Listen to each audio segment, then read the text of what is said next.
showbiz is kind of like what are you doing any classes in showbiz ngayon? I've done, I think 4 workshops before ako sumalang nung taping. Do you think it helped?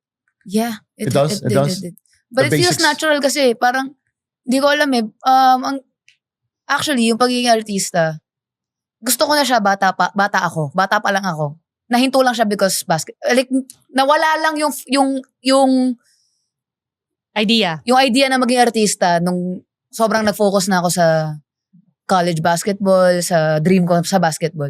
Pero bata pa lang ako. Sinasabi ko sa mami ko, gusto ko actually, nung baby ako, may eksena ako dyan eh. I was 4, I think. Nagwawala daw ako sa harapan ng room ni Mr. M sa ABS. Oo.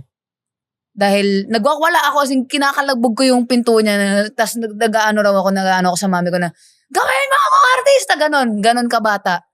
Hindi ko alam kung bakit. Again, one of the things I cannot explain kung bakit ako ganon. Maybe I was born cuckoo. I don't know. Until growing up, ayun na, parang nakakapanood ako ng mga Filipino films, Filipino ganyan. Tapos iniisip ko, kaya ko yan.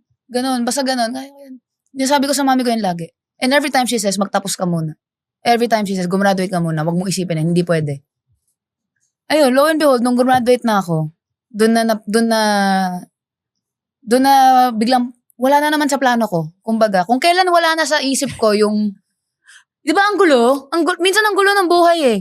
Kung kailan wala na sa mga plano mo yung biglang pupunta sa harapan mo, doon talaga siya dadating. Kung kailan hindi mo na siya naiisip, hindi mo na siya, ito na, nagka-COVID. Hinto buhay, walang basketball, walang U-up, walang practice, kulong sa bahay. Until yung management ko, one day, nag-message, sabi niya, Christiana, merong workshop si Miss Angeli Bayani, sagot namin. If you're free, you can join. And in my head, I was like, okay, wala akong ginagawa eh. Sali ako. Sumali ako, tinatapos ko level 1, level 2. Until after that, parang inisip ko na lang, it's something under my bag. It's something in my bag. It's something under my belt na nakapag-workshop ako. Tapos yun lang, hindi ko na siya iniisip ulit. Wala na naman siya sa isip ko. 2 months and so after, nag-message ulit yung management ko na, merong go-see si Direk Eric Mati sa ganitong place, ganitong time. If free ka, punta ka para sa character na to. Again, in my head, I'm not doing anything. I'm not doing anything better with my day. So what the hell? Might as well go. Pumunta ako. Did not expect to come home na ako na.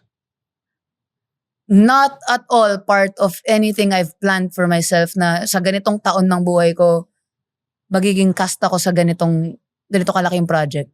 Hindi ko in-expect na uuwi akong the next 3 days paperman ako. Sobrang ano siya, wow.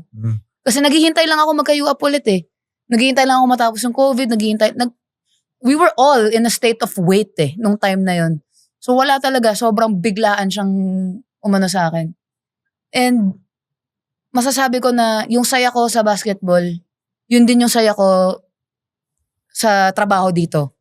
Magkaibang mundo siya. Pero kung ano yung character na napulot ko sa basketball, nadala ko siya dito. Hindi kailangang clutch ang panunood. Head on over to Clutch Talks on YouTube, Spotify, and Apple Podcasts for the full episode. Leave a like, comment, and subscribe on Clutch Talk social na rin para hindi mahuli sa Usapang Clutch.